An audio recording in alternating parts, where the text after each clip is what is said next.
오늘 우리에게 주시는 말씀입니다. 신약성경 요한복음 8장 12절부터 20절까지 말씀입니다. 요한복음 8장 12절부터 20절까지 말씀입니다.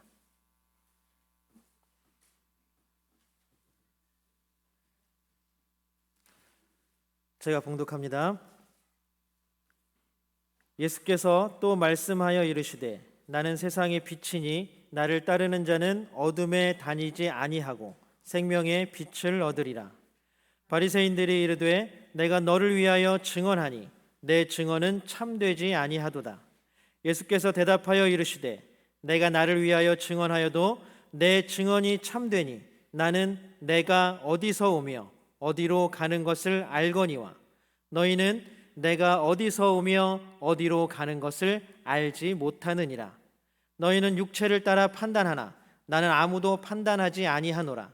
만일 내가 판단하여도 내 판단이 참되니 이는 내가 혼자 있는 것이 아니요 나를 보내신 이가 나와 함께 계심이라.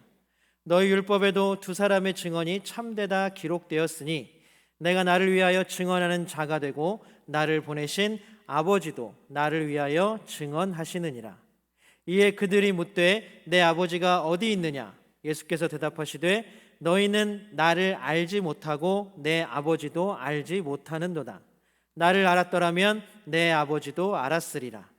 이 말씀은 성전에서 가르치실 때에 헌금함 앞에서 하셨으나 잡는 사람이 없으니 이는 그의 때가 아직 이르지 아니하였음이로라. 아멘. 이 시간 할렐루야 성가대에 하나님께 찬양 올려드립니다.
깜짝 놀라네 주일마다.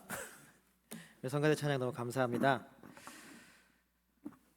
여러분 한 주간 잘 지내셨습니까? 네, 오늘 새벽 예배 끝나고 전혀 기대도 안 했는데 밖에 나가니까 비가 막 쏟아지더라고요. 필요한 비인 것 같습니다. 그동안 너무 메말랐었는데 비가 오니까 반갑더라고요. 근데 한쪽에서는 우산을 안 갖고 왔더라고요.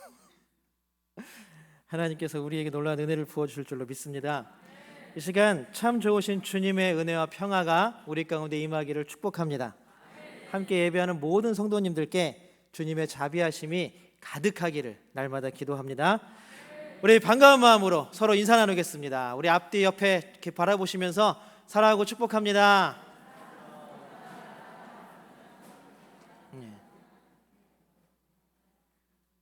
반가우시죠? 하나님도 이곳에 우리를 부르시고 응답해 오신 우리들을 보시고 참 반가워하실 것 같아요. 우리 인사 나눴으니까 하나님께 우리 믿음의 고백 우리 함께 올려드리겠습니다. 두 손 번쩍 들고 하나님께 믿음의 고백 올려드립니다. 하나님 좋습니다. 감사합니다. 사랑합니다. 하나님이 하시면 무엇이든지 다 이루어집니다. 하나님 좋습니다. 감사합니다. 사랑합니다. 하나님이 하시면 무엇이든지 다 이루어집니다. 아멘. 하나님께 영광의 박수 올려드립니다. 밤은 어둡습니다. 밤이 되면 하늘을 이렇게 올려다보면 캄캄하죠. 예전에 제가 대관령, 강원도의 대관령 아시죠? 대관령을 밤에 버스를 타고 그때 제가 같이 교회에서 가르치던 중등부 아이들하고 같이 강릉에 놀러 간 적이 있어요. 막 요새는 터널이 뚫려 있고 고속도로가 쫙 뚫려 있어서 금방 갑니다. 예전에는 그때만 해도 대관령을 넘어가려면 이렇게 산을 돌아서 가야 했어요. 시간도 오래 걸리고 멀미하는 사람들도 많고 차가 엄청 돌잖아요. 근데 이렇게 거의 꼭대기쯤 올라가면 대관령 휴게소가 하나가 있습니다. 그날도 딱 거기 도착해가지고 이렇게 막 떠들고 자고 하다가 아이들하고 탁 내렸어요. 내리자마자 동시에 아이들이 와 소리를 확 질렀어요. 환호성이죠. 왜 그랬냐면 내리면서 하늘을 쫙 봤는데 아이고 저는 그렇게 큰 별들을 본 적이 없습니다. 별이 주먹만한 별들이 하늘에 엄청 많이 떠 있는 거예요. 얼마나 컸냐 하면 이렇게 손을 잘 뻗으면 잡을 수도 있을 것 같아요. 여러분 그런 별 보신 적 있으세요? 그날따라 달도 얼마나 밝은지 엄청났었습니다. 그냥 별하고 달이 우리 이렇게 모여 있는 우리 위로 막 쏟아질 것 같았어요. 너무 아름다운 광경이었습니다. 저는 그것을 보면서 별빛도 달빛도 밝음을 넘어서 따뜻하고 포근할 수 있구나라는 것들을 그때 처음 느꼈어요. 놀랍지 않으세요? 별로 그냥 네가 본 별을 왜 나한테 얘기하냐. 저는 아직까지도 그날 본 별, 달, 그 빛을 아직도 잊을 수가 없습니다. 우리가 살아가는 세상을 어둡다라고 이야기를 합니다. 많은 사람들이 어두운 세상, 캄캄한 세상이라고 이야기를 합니다.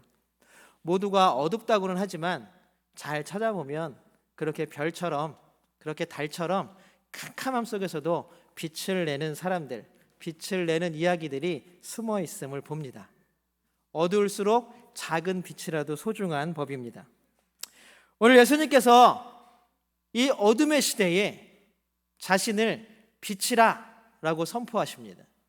우리 본문 첫 번째 구절 12절 한번 같이 세 번역으로 읽어보겠습니다. 화면 보시면 세 번역으로 나옵니다. 같이 읽겠습니다. 시작. 나는 세상의 빛이다. 선포죠. 뭐예요? 안 보이세요? 다시 나는 세상의 빛이다. 네, 감사합니다. 예수님은 자기 자신을 뭐라고 선포하시는 거예요? 빛이다 라고 선포하십니다. 빛은 우리가 좀 전에 얘기했던 것처럼 제가 말씀드렸던 것처럼 밝기도 하지만 따뜻하기도 합니다. 예수님께서 우리의 삶에 빛이 되시기를 주님의 이름으로 축복합니다. 예수님이 비추시는 그 빛이 우리에게 밝음과 따뜻함과 포근함이 되기를 주님의 이름으로 축원합니다. 오늘 예수님께서 나는 빛이다 라고 이 선포하시는 이 말씀, 우리가 본문으로 삼은 8장 12절부터 20절까지 이 말씀, 사실 이 말씀은 어디에 연결되어 있냐 하면 바로 앞에 나오는 우리가 너무나 잘 알고 있는 가늠한 여인, 여러분들 아시죠? 사람들이 돌로 치려고 끌고 온 여인, 그 여인의 이야기와 연결되어 있습니다. 한번 생각해 보세요. 가늠하다가 사람들에게 붙들려 왔어요.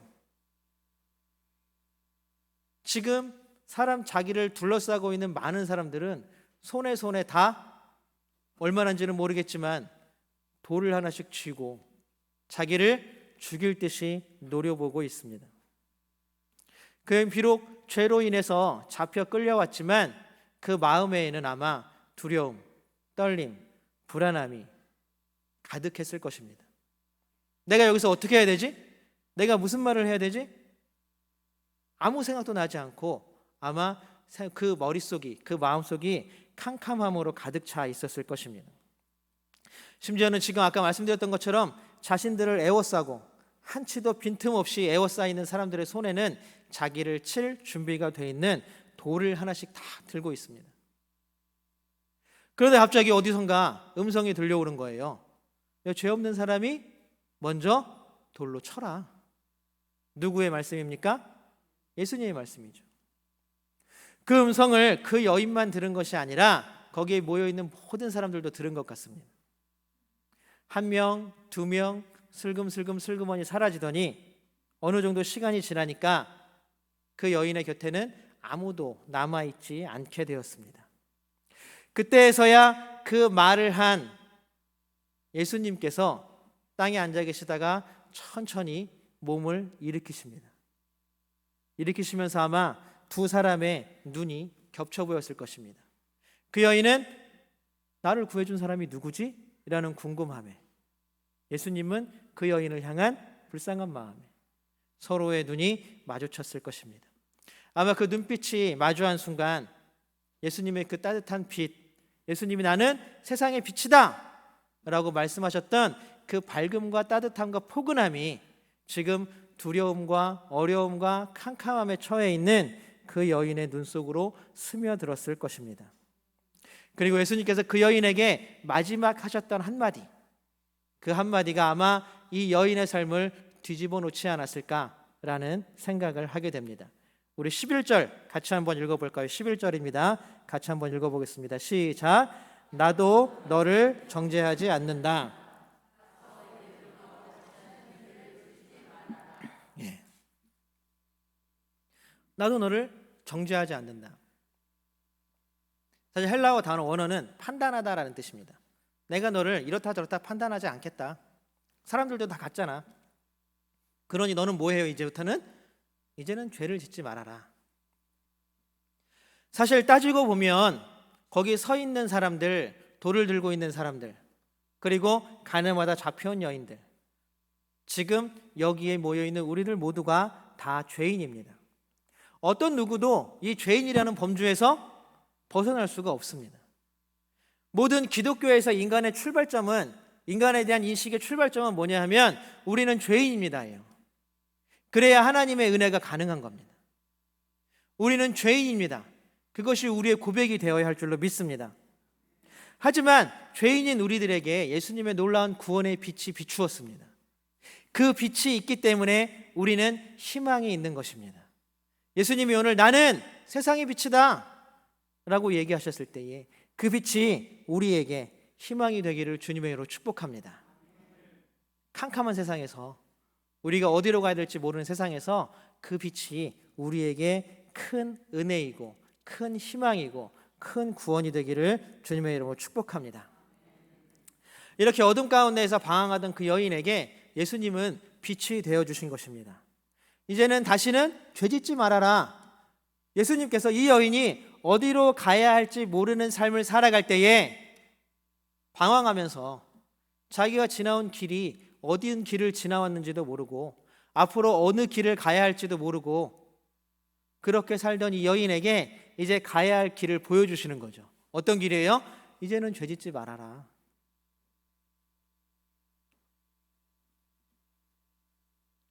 이 어두운 세상 가운데에서도 그때나 지금이나 예수님은 빛을 비춰주고 계십니다. 빛을 비추실 뿐만 아니라 우리를 초청하셔요. 우리 12절 나머지 구절 한번 읽어보겠습니다. 12절 뒷구절입니다. 우리 세 번역으로 한번 같이 읽어보겠습니다. 시작. 나를 따르는 사람은 어둠 속에 다니지 아니하고. 자, 예수님께서 나를 따르는 사람은 이라고 말했습니다. 그리고 나는 세상의 빛이다 라고 말씀하신 다음에 나를 따르는 사람은 이라고 말합니다. 뭐예요? 나를 따라오라고 초청하시는 거예요. 야, 지금 내 말을 듣는 너희들은 나를 따라라. 나를 따라라. 너희들에게 새로운 삶을 안겨주겠다. 지금 새로운 삶으로 들어와라 라고 우리를 초청하고 불러주고 계시다라는 것입니다. 이 부름은 지금까지 살던 삶과는 완전히 다른 새로운 삶으로의 부름입니다. 여러분, 이 부름에 응답하시겠습니까? 몇 분 안 되시네요. 지금까지 살아왔던 모든 길에서 다시 돌이켜서 하나님을 향한 예수 그리스도가 가르치는 빛, 예수 그리스도를 따르는 그 삶으로의 초대입니다. 어둠 가운데 있는 우리들에게 예수님에게 말씀하시는 거예요. 야, 빛이 여기에 있다. 너희 지금 안 따라오고 뭐하냐? 나를 따르라. 나를 따르라가 예수님의 초청이고 부르심입니다. 그러면 예수님의 초대에 응답하여 사는 삶, 예수님께서 지금 말씀하신 나를 따르라 라고 했을 때 그 따르는 삶이라는 어떤 뜻일까요? 아주 단도직입적으로 얘기하면 예전에 청파감리교회 김기성 목사님이 성서학당에서 하신 얘기가 있어요. 그게 제일 정답인 것 같습니다. 예수님을 따르는 삶이라는 것은 예수님의 마음을 품고 그리고 예수님의 손과 발이 되어서 살아가는 삶입니다. 다시요. 예수님을 따르는 삶은 뭐냐면 예수님의 마음을 품고 예수님의 손과 발이 되어서 살아가는 삶이 예수님을 따르는 삶이라는 것입니다. 그럼 예수님의 마음은 뭘까요? 우리가 처음에 얘기했던, 우리가 초반에 조금 전에 얘기했던 가늠한 여인을 향한 예수님의 마음입니다. 아유, 쟤는 잘못했으니까 당연히 돌을 좀 맞아야지. 근데 죽으면 안 되니까 죽기 직전까지만 던져. 이게 누구의 마음이에요? 아니요, 이게 예수님의 마음 몰라요. 이거는 누구의 마음이냐? 우리들의 마음이에요. 우리들의 마음이에요. 야, 너 잘못했잖아. 근데 벌을 받아야지. 이거 우리들의 마음이에요. 예수님의 마음 뭐예요? 야, 나도 너를 판단하지 않을게. 그런데 이제는 제발 죄 짓지 말고 살아라. 그에게 빛을 비추는 삶. 그 마음. 그 사람에게 왜 빛을 비춰요? 편한 거는 그냥 돌을 던지든지 말든지 내두는 그게 제일 편하잖아요. 그게 바로 예수님이 우리를 향한 사랑에 대한 마음입니다. 바로 죄인들을 불쌍하게 여기시는 마음, 외로운 사람들의 벗이 되어주는 마음, 슬퍼하는 사람들의 곁에서 함께 슬퍼할 수 있는 마음, 배고픈 사람들을 위해서 작은 것이라도 나눌 수 있는 마음, 이런 마음이 세상에 빛으로 오신 예수님의 마음입니다. 어둠에 휩싸여 어찌할 줄 모르는 사람들을 향한 예수님의 마음이 이렇다라는 것입니다. 여러분, 우리의 마음은 지금 어떤 마음입니까?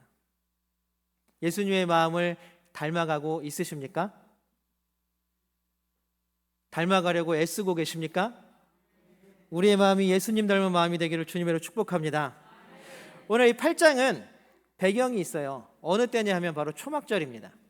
7장에서 보면 7장부터 쭉 이어지는 요한복음의 이 이야기들은 예수님께서 초막절에 예루살렘에 올라가셨을 때 하신 일들이 기록되어 있습니다. 우리 7장 2절을 한번 볼까요? 7장 2절입니다. 같이 읽어보겠습니다. 시작. 그런데 유대 사람의 명절인 초막절이 가까워지니. 자, 여기서 잠깐 우리가 성경 상식. 예수님의 공생애를 우리는 몇 년이라고 알고 있습니까? 3년이죠, 3년. 근데 그것은 이 요한복음에 의해서 그래요. 요한복음에 의해서. 마태나 마가나 누가는 예수님의 공생애 기간을 1년으로 봅니다. 그 기준을 어디다 두냐 하면 6월절이 몇 번 지나갔느냐 하는 거예요. 6월절이, 그 큰 명절이 몇 번 지나갔느냐. 마태나 마가나 누가는 예수님께서 6월절을 한 번 지내신 걸로 나옵니다. 그리고 예루살렘을 마지막 6월절 예수님 십자가에 못 박히시고 죽어가시는 그때에 단 한 번 예루살렘을 방문하신 것으로 기록되어 있습니다. 그래서 공관복음은 예수님의 공생의 기간을 1년으로 잡아요. 그런데 요한복음만 유일하게 사복음서 중에 요한복음만 예수님이 6월절에 3번 예루살렘을 올라갔다 내려오신 것으로 기록하고 있습니다. 그래서 1년, 3년 두 개의 기록이 있잖아요. 그러면은 제일 작은 걸 잡으면 안 되잖아요. 그러니까 넉넉하게 제일 많은 것 3년. 그래서 예수님의 공생은 3년이구나. 우리가 이런 거는 성경 상식으로 알아두면 좋으시겠죠. 어쨌든 이번에도 예수님께서 초막절을 해서 사실 이번 7장을 쭉 읽어보면 예수님이 다른 사람들 모르게 몰래 예루살렘에 올라가세요. 몰래. 근데 이제 다 들킨 거죠. 이제 논쟁하고 많은 일들이 있으면서 사람들에게 많이 들킨 것입니다. 예수님 당시에 초막절에는 지켜야 할 풍습들이 좀 많이 있었어요.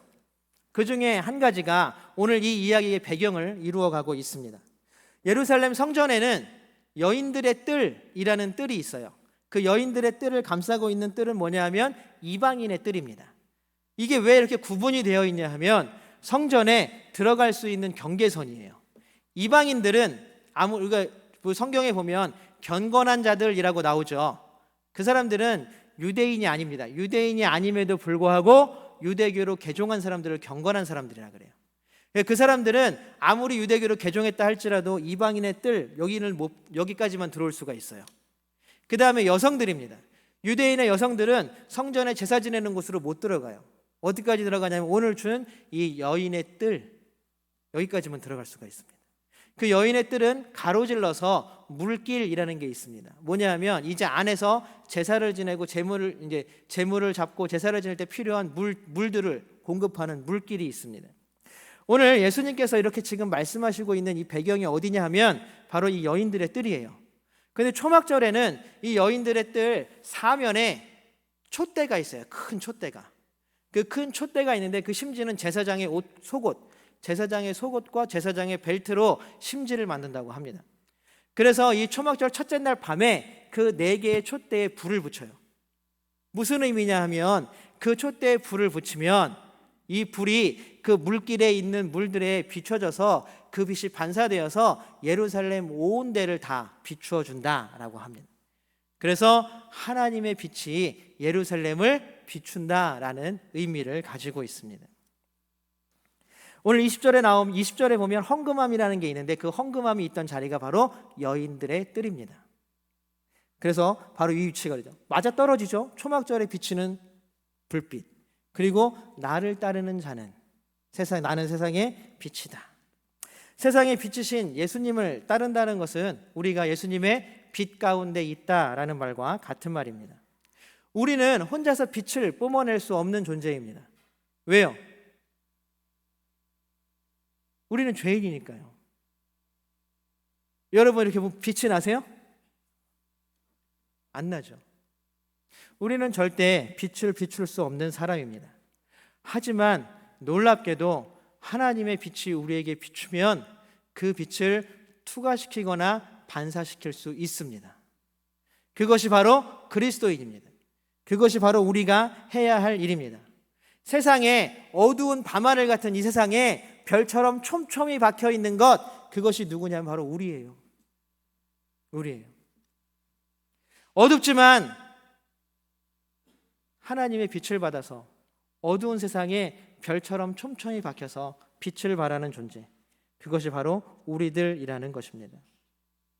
예수님의 빛을 예루살렘뿐만 아니라 온 세계에 비춰야 할 사명이 누구에게 있습니까? 우리에게 있다라는 사실입니다.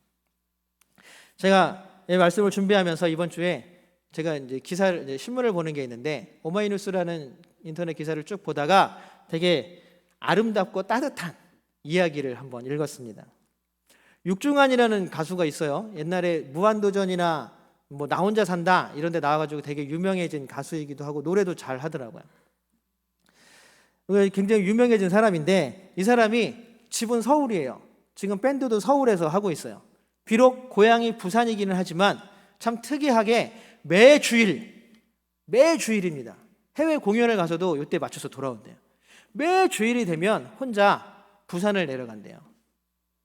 왜 내려가나 봤더니 부산에 있는 한 어린이 공원에서 소아암 환자들을 위해서 모금 공연을 하는 거예요. 언제부터 시작했습니까? 라고 물어봤더니 진짜 음악이 너무 힘들어서 하루에 한 끼 먹기도 힘들 때부터 그 소아암 환자들을 위해서 모금 공연을 했다 그래요. 아홉 팀이 있다 그래요. 그 모금 공연을 하는 팀이. 근데 지금 유명해진 다음에도, 서울로 이사 간 다음에도 그것을 끊이지 않고 매 주일이 되면 거기에 내려가서 모금 공연을 합니다. 지금까지 1억 4천만 원을 이제 모금을 해서, 이제 자기가 따로 한 거는 빼놓고 그 모금에서만 1억 4천만 원이라는 돈을 모금을 해서 소아암 환자들을 지원했다고 합니다. 이렇게 오랫동안 또 이렇게 먼 길을 마다하지 않고 이 일을 지속할 수 있는 원동력이 무엇일까요? 어느 날 예전에 초반에 아주 인기도 없을 때, 하루에 밥 한 끼 먹으면서도 음악이 좋아서 음악을 할 때에 자신들이 지원했던 한 소아암 환자의 어머니가 편지를 보냈대요. 편지를.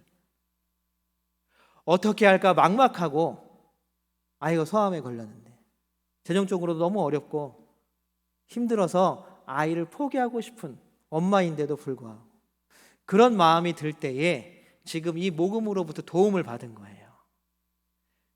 진짜 캄캄해서 아무것도 보이지 않을 때에 이렇게 지원해 준 이것이 한 줄기 빛이었다라는 편지를 받았다 그래요.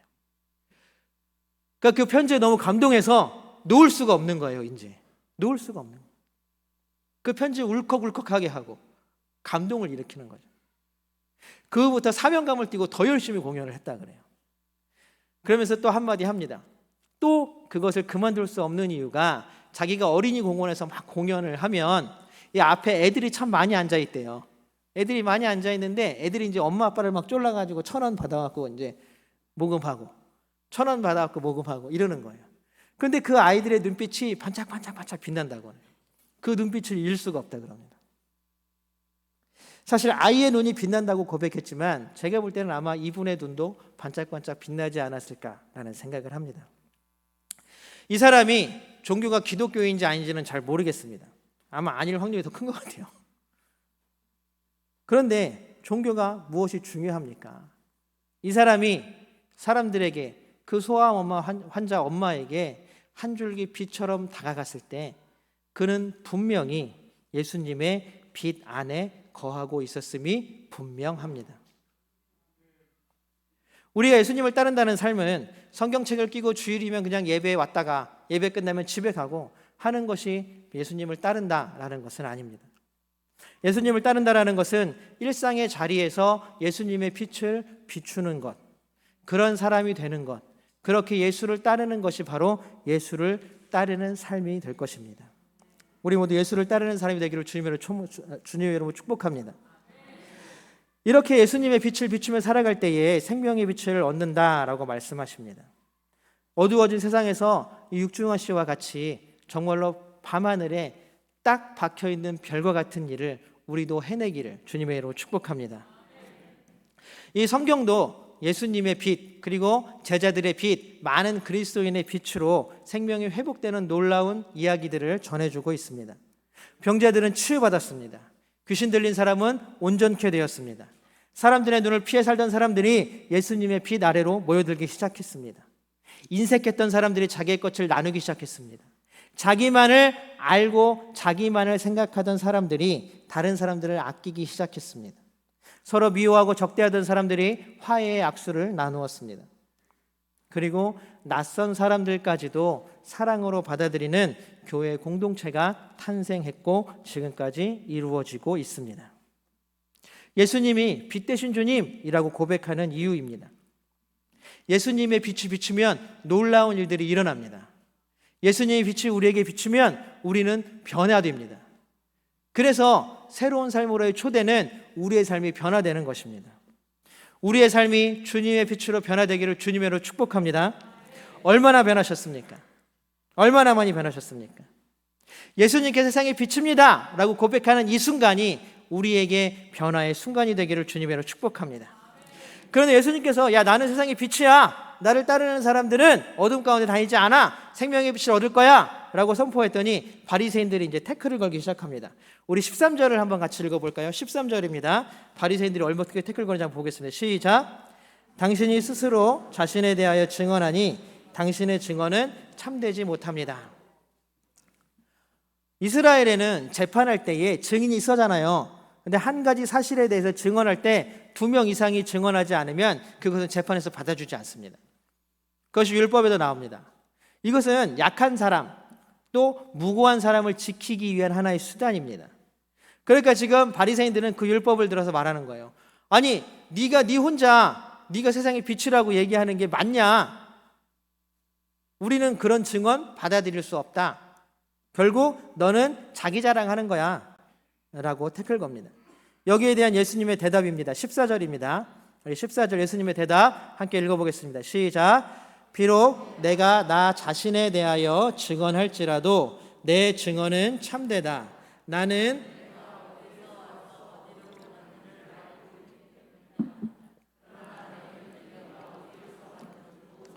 어디로 가는지도 모른다.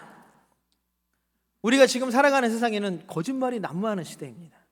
TV만 틀어도 여러분들 요새 국정감사하죠. 와, 높은 사람들, 많이 배운 사람들, 재산이 많은 사람들 다 필요 없습니다. 자기의 이익에 따라서, 자기의 유불리에 따라서 이런 말 저런 말을 하는 시대입니다. 두세 사람이 아니라 수많은 사람들이 증언을 할지라도 힘센 사람이 한마디 하는 것을 이기지 못하는 시대입니다. 아니, 어떤 사람은 증인들을 더 많이 사서 자기가 이기게 만드는 시대이기도 합니다. 그런 가운데 예수님께서는 그래도 나는 참되다 라고 말씀하십니다. 어떻게 보면 되게 무대뽀죠. 혼자 그렇게 우긴다는 게. 아마 제가 그 자리에 있었어도 저렇게 얘기하시면 안 될 것 같은데 라는 생각이 들었을 것 같아요. 그리고 또 더 어려운 말씀을 하십니다. 나는 어디에서 왔고 어디로 가는지 안다. 아니, 이게 도대체 바리새인들이 얘기한 거하고 무슨 상관이 있을까? 그리고 또 얘기하십니다. 니들은 아무것도 모른다. 옛날에 어떤 선생님이 수업 시간에 학생들에게 이런 말 이렇게 물었대요. 물은 게 시켰대요. 자, 여러분 다 눈을 감아 보십시오. 다 눈을 감았어요. 여러분들 뭐가 보입니까? 눈 감으면 뭐가 보여요? 그냥 캄캄하고 아무것도 안 보여요. 그랬더니 선생님이 그랬대요. 그게 여러분들의 미래입니다. 실제로 선생님이 애들한테 이렇게 말하는 선생님은 없겠죠. 그냥 웃자고 하는 유머이기도 합니다. 그런데 가만히 살펴보면 우리의 인생이 이러지 않을까라는 생각이 듭니다. 우리가 왜 자꾸 뭔가를 더 많이 얻어야 하고 남들보다 더 높은 자리에 올라가야 하고 남들의 것을 빼앗아서라도 내 것으로 만들어야 된다는 생각을 갖게 됩니까? 불안하기 때문입니다. 어떻게 될지 모르니까, 미래가 캄캄하니까 대충 그 미래를 준비하기 위해서는 내가 더 많이 가져야 하고 내가 더 높은 자리에 가야 하고, 우리들의 모습이 어둠 자체를 인정하는 삶을 살아가고 있다는 사실입니다. 우리들은 이 세상에서 갈팡질팡 헤매며 살아가는 인생들입니다. 너무나 어두워서 길이 보이지도 않습니다. 왔던 길도 뒤돌아보면 캄캄해서 보이지 않습니다. 어디를 지나왔는지도 모르죠. 그런데 이 어두운 시대에 자신이 왔던 길과 앞으로 나아가야 할 길을 분명히 아는 분이 나타났습니다. 바로 예수님이십니다. 그분은 빛이시기 때문에 갈 길을 보고 계십니다. 왔던 길을 보고 계십니다. 그분은 어디서 왔고 어디로 가야 하는지를 분명히 알고 계신다라는 사실입니다. 그 길을 뚜벅뚜벅 걸어가시는 분이 바로 예수님이십니다. 여러분, 말은 행동으로 옮겨져야 바로 믿을 수 있습니다. 예수님은 결국 자신의 삶으로 자신이 빛이심을 나타내 보여주셨습니다. 예수님은 다른 사람을 판단한 적도 없습니다. 아까 분명 앞에 나오는 말 우리가 같이 읽었었죠. 나는 너를 판단하지 않겠다. 사람을 판단하시는 스스로 사람을 판단하실 때에도 그 스스로 자신을 돌아보게 만드는 것이었습니다. 가늠한 여인을 끌고 온 사람들은 어땠습니까? 자신의 잣대로 모든 사람들을 판단하는 사람들이었습니다. 그러나 예수님이 세상의 비추이신 빛은 바로 사랑입니다. 사랑의 끝없음이 바로 하나님께서 보내신 증거입니다. 그렇기 때문에 자신이 지금 하고 있는 것, 앞으로 나아가야 할 것, 지금까지 지내온 모든 것들을 삶으로 보여주셨고 밝히 알게 되셨습니다. 그분이 바로 예수님이라는 것입니다. 하나님의 사랑이 끝없다라는 것은 이미 구약부터 신약까지 모두가 증거하고 있는 일입니다. 우리 19절 한번 같이 읽어볼까요? 19절입니다. 같이 한번 읽어보겠습니다. 시작. 너희는 나도 모르고 나의 아버지도 모른다. 너희가 나를 알았더라면 나의 아버지도 알았을 것이다. 알량한 자기 자신의 기준으로 같은 사람들을 판단하고 끌어내리려는 사람들, 그들은 도저히 하나님을 알 수 없다. 오직 예수님의 사랑의 빛 가운데 있는 사람들만이 하나님을 알 수 있습니다. 예수님이 세상의 빛이라는 그 사실은 예수님의 사랑에 담긴 삶으로 증명되고 있습니다. 자신의 생명까지도 내어주신 예수님의 사랑입니다. 하나님은 우리를 사랑하십니다. 하나님은 정말로 우리를 사랑하십니다. 하나님은 진짜로 우리를 사랑하십니다. 그러니 우리도 사랑해야 합니다. 우리는 도대체 무엇을, 누구를 사랑하시겠습니까? 사랑하는 선님께 성도 여러분, 예수님은 세상의 빛이십니다. 우리의 지금의 삶이 갈 길 몰라 방황하는 삶을 살고 계십니까? 어디로 가야 할지도 모르겠고 무엇을 해야 할지도 모르겠고 막막하십니까?